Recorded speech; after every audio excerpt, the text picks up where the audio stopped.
উপরে আলো বাতাস পাবে এবং আপনি করলা চাষ করতে হলে সর্বপ্রথমে আপনার করলা আপনি বীজ নিয়ে এটা কিন্তু নষ্ট হয়ে গেছে, এটা আপনার পোকার কারণে এটা নষ্ট হয়ে গেছে। কিন্তু এই যে এগুলো দেখুন, এগুলো ভালো রয়ে গাছ নষ্ট হয়ে যায়, মানে আপনার গাছটা প্রথম পর্যায়ে তৈরি করতে অনেক প্রচুর পরিমাণে আপনার পরিশ্রম করতে হবে, তাহলে কিন্তু আপনি সফল হওয়ার সম্ভাবনা রয়েছেন। তো আপনাদের আমি আরও সামনে কিছু দেখাতে চাচ্ছি। থেকে আপনার রক্ষা পেতে হলে অবশ্যই আপনাকে সার প্রয়োগ করতে হবে, গাছের গোড়াতে আপনার বীজ দিতে হবে। কি অবস্থায় এগুলো তো নষ্ট হয়ে গেছে, এই যে দেখুন খেয়ে নিয়েছে, ভিতরে কিছুই নাই। পাইকারি বিক্রি করেন 50 টাকা 60 টাকা করে বিক্রি করা যায়, কারণ এটা চাহিদা অনেক বেশি।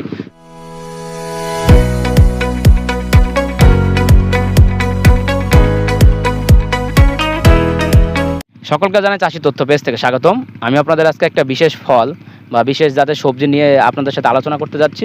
আপনারা অধিকাংশই সবাই জেনে থাকেন যে করলা অনেক উপকারী একটা ফসল, অনেক উপকারী একটা চাষ, কারণ আপনারা জানেন এটা তিতা জাতীয়, এটা শরীরের জন্য অনেক উপকারী। তো আপনারা দেখতে পাচ্ছেন আমি যে জমিতে এসেছি, এটা প্রায় আপনার 2 থেকে 3 বিঘা জমি। আপনারা দেখেন চারিদিকটা দেখেন, বিশাল একটা জমি নিয়ে আমাদের যে চাষি ভাই রয়েছেন তিনি করলা চাষ করেছেন। আপনারা এই যে দেখুন তার যে ফসল, উনি একদম প্রত্যেকটা গাছে ভরপুর ওনার করলা হয়েছে এবং পাশে কিছু গাছ রয়েছে সেগুলো চাষ করেছিলেন, কিন্তু উস্তা তেমন একটা ফলন দেয় নাই, কিন্তু করলাতে উনি প্রচুর পরিমাণে ফলন পেয়েছেন এবং উনি নিজেকে অনেক সফল মনে করছেন। তো উনি কৃষক ভাই পিছনে রয়েছেন, উনি কথা বলতে চাচ্ছেন না, কিন্তু আমাদের সাথে কথা বলেছেন যে কীভাবে কী করেছেন, কীভাবে চাষ করেছেন, কতটা কষ্ট হয়েছে কিংবা কেমন পরিশ্রম হয়েছে, কত খরচ হয়েছে, এগুলো উনি আমাদের সাথে শেয়ার করেছেন। তো আমি আপনাদের সাথে সেগুলো বলতে চাচ্ছি। তো আপনারা দেখুন, এই যে করলা চাষ করতে হলে কিন্তু আপনার সর্বপ্রথম আপনার একটা সুন্দর একটা জমি লাগবে, যে জমিটাতে আপনার মনে করেন পুরো জমিটা ফাঁকা থাকবে এবং উপরে আলো বাতাস পাবে এবং আপনার পরিষ্কার পরিচ্ছন্ন থাকবে, সেরকম একটা জমি চাষ নির্বাচন করবেন এবং দোআঁশ মাটি নির্বাচন করতে হবে, কারণ যেখানে আপনার এবং এমন একটা মাটি নির্বাচন করবেন যেখানে আপনার পানি বাঁধবে না, পানি উঁচু থাকবে, মনে করেন পানি বাঁধলেও পানি সরে যাওয়ার একটা ব্যবস্থা রাখবেন, সেরকম জায়গায় চাষ করতে হবে।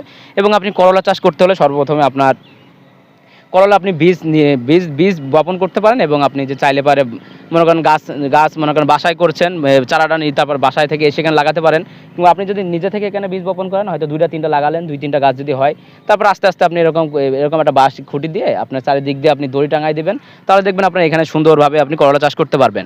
এবং করলা চাষে তেমন একটা খরচ নাই, কিন্তু করলা চাষে প্রচুর পরিমাণে পোকামাকড়ের ক্ষয়ক্ষতি হওয়ার সম্ভাবনা থাকে। আপনারা দেখুন এই যে এই জিনিসটা, যেমন এটা কিন্তু নষ্ট হয়ে গেছে, এটা আপনার পোকার কারণে এটা নষ্ট হয়ে গেছে, কিন্তু এই যে এগুলো দেখুন, এগুলো ভালো রয়েছেন, এগুলো কিন্তু এখনও মনে করেন উঠানোর মতো বয়স হয় নাই, এগুলো আরও কিছুদিন পর উঠানো লাগবে।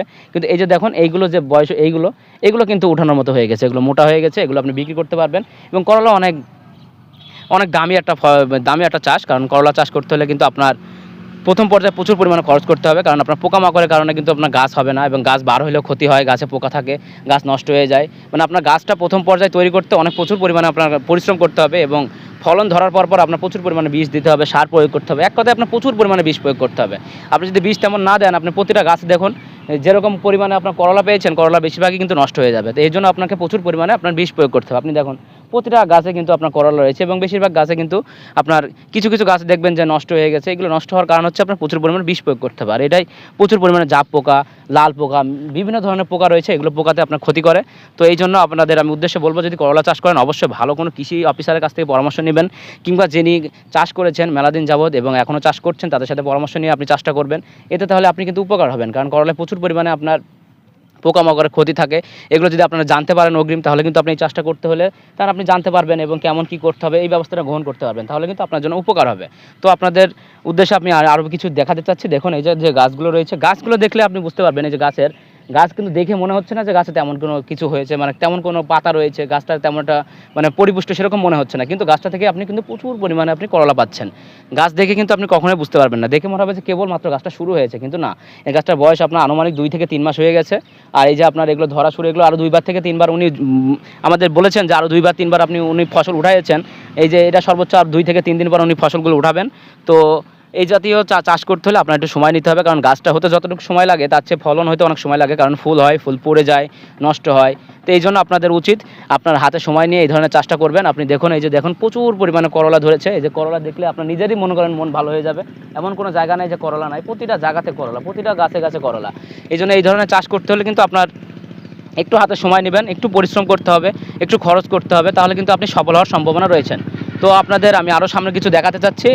তো আপনারা আসুন, দেখুন এদিকেও দেখুন, এদিকে প্রচুর পরিমাণে কিন্তু আপনি করলা দেখতে পাচ্ছেন। দেখুন প্রচুর পরিমাণে করলা, এমন কোনো জায়গা নেই যে আপনি করলা নাই, প্রত্যেকটা গাছে করলা রয়েছে।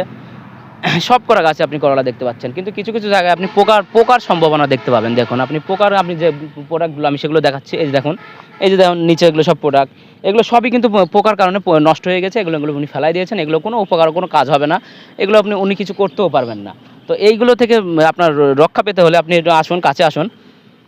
এই যে দেখুন, এই যে পোকা, এই যে পোকাগুলো থেকে আপনার রক্ষা পেতে হলে অবশ্যই আপনাকে সার প্রয়োগ করতে হবে, গাছের গোড়াতে আপনার বীজ দিতে হবে, তারপর আপনি গাছের প্রোডাক্টে বীজ দিতে হবে প্রচুর পরিমাণে। আপনার কিন্তু এটা নিয়ে একটু আপনার পরিচর্যা করতে হবে, নাহলে কিন্তু আপনার এইভাবে নষ্ট হতে থাকলে কিন্তু আপনার অনেক ক্ষতি হবে। আপনি দেখুন এই যে সামনে একটা গাছে যেগুলো নষ্ট রয়েছেন, এই জায়গায় কিন্তু একই অবস্থা, এগুলোতে নষ্ট হয়ে গেছে। এই যে দেখুন খেয়ে নিয়েছে, ভিতরে কিছুই নাই। তো এই জাতীয় জিনিস থেকে আপনার রক্ষা পেতে হলে আপনাকে প্রচুর পরিমাণে সার প্রয়োগ করতে হবে, প্রচুর পরিমাণে বিষ প্রয়োগ করতে হবে, এবং ভালো কোনো কৃষি অফিসারের কাছ থেকে কিংবা সার বিশেষজ্ঞ যারা রয়েছেন তাদের সাথে কথা বলবেন, তাদের সাথে কথা বলে জিনিসটা জানতে হবে, এবং জেনে তারপর আপনি এই জাতীয় চাষগুলো চাষ করতে আপনি আগ্রহী হবেন। মানে এই ধরনের চাষ করলে কিন্তু আপনি যে সফল হবেন তেমন না। এগুলো যে আপনার পটল চাষ, আরও আনুষঙ্গিক অনেক শশা চাষ রয়েছে, এমন চাষ না, এটা কিন্তু অনেকটা অন্যরকম চাষ। কারণ এই চাষে আপনার প্রচুর পরিমাণে ক্ষতি হয়, প্রচুর পরিমাণে পোকামাকড়ে সমস্যা করে। তো এই ধরনের চাষ করতে হলে আপনার একটু ভালো মতো জেনে তারপর আপনি এই ধরনের চাষটা করবেন। তো এখানে যে আমাদের বড় ভাই রয়েছেন, উনি প্রায় 2 বিঘা জায়গা নিয়ে চাষ করেছেন, কিন্তু তেমন একটা ফসল এই সাইডে হয়েছে, ওই সাইডে তেমন একটা ফসল হয় নাই। এই জন্য উনি বললে এই সাইডগুলো দেখাতে। তো এখান থেকে উনি আনুমানিক 2 থেকে 3 বার বিক্রি করেছেন। এগুলোর দাম আপনার সর্বোচ্চ সবসময় আপনি যদি পাইকারি বিক্রি করেন 50 থেকে 60 টাকা করে বিক্রি করা যায়, কারণ এটার চাহিদা অনেক বেশি। এগুলো মনে করেন শরীরের জন্য উপকারী।